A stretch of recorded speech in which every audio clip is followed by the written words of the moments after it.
민국 45년 해방 직후 한반도는 혼란 속에 빠졌습니다. 일제강점기 동안 소수 일본인 지주들이 대부분의 농지를 소유하고 있었던 상황에서 이들이 떠나며 남긴 빈 땅은 누구의 것인가라는 문제가 대두되었습니다. 남북한 모두에서 토지 문제는 민심을 좌우하는 핵심 사안이 되었으며 이는 이후 두 체제의 운명을 가르는 중요한 분기점이 되었습니다. 남한은 미군정, 북한은 소련군정의 통치를 받으며 제블은 다른 길을 걷기 시작했습니다. 미군정은 점진적인 토지 개혁을 준비한 반면 소련군정은 급진적인 농지 개혁을 단행했습니다. 이 차이는 남북한의 정치 경제 체제 형성에 결정적인 영향을 미쳤으며 토지 개혁의 성공과 실패를 가르는 첫 번째 요인이 되었습니다. 1950년 남한은 농지개혁법을 통과시켰습니다. 유상몰수, 유상분배 원칙에 따라 지주들에게는 보상을 제공하면서도 농민들에게는 땅을 분배했습니다. 이 법은 미군정의 지원 아래 체계적으로 진행되었으며 남한의 토지개혁이 성공할 수 있는 기반을 마련했습니다. 그러나 지주들의 반발도 만만치 않았습니다. 북한은 1946년 무상몰수, 무상분배를 원칙으로 하는 급진적 토지개혁을 단행했습니다. 지주들은 탄압받았고 땅은 농민들에게 무상으로 분배되었습니다. 그러나 이는 표면적일 뿐 실제로는 국가의 통제하에 놓였습니다.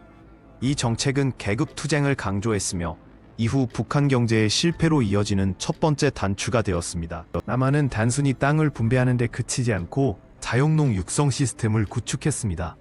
농업 기술 교육, 대출 지원 등 다양한 정책으로 농민들의 자립을 도왔습니다. 이는 토지 개혁의 지속 가능성을 높였으며 농민들의 생산성과 의지를 끌어올리는 데 결정적인 역할을 했습니다. 남한의 성공은 이 체계적인 접근 덕분이었습니다. 1950년대 중반, 북한은 모든 농지를 국유화하고 협동농장 체제로 전환했습니다. 농민들은 자신의 땅을 잃고 국가의 통제 아래 놓이게 되었습니다.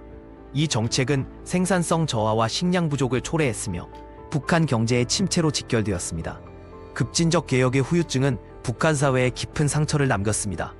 2060년대 남한은 토지개혁의 성과로 농업 생산량이 크게 증가했습니다. 식량 자급률이 향상되며 경제성장의 토대가 마련되었습니다. 이는 단순한 정책 성공을 넘어 국민들의 자립의지와 근면성실이 빛을 발한 결과였습니다. 남한의 황금빛 변호는 토지개혁이 가져온 변화를 상징적으로 보여주었습니다. 북한은 집단농장의 비효율성으로 심각한 식량 부족에 시달렸습니다. 1990년대에는 대규모 기아 사태가 발생하기도 했습니다. 국가의 강압적 정책이 가져온 비극적 결과였으며 이는 북한 경제의 근본적 결함을 드러내는 사례가 되었습니다. 남한과의 극명한 대비는 두 체제의 차이를 여실히 보여주었습니다.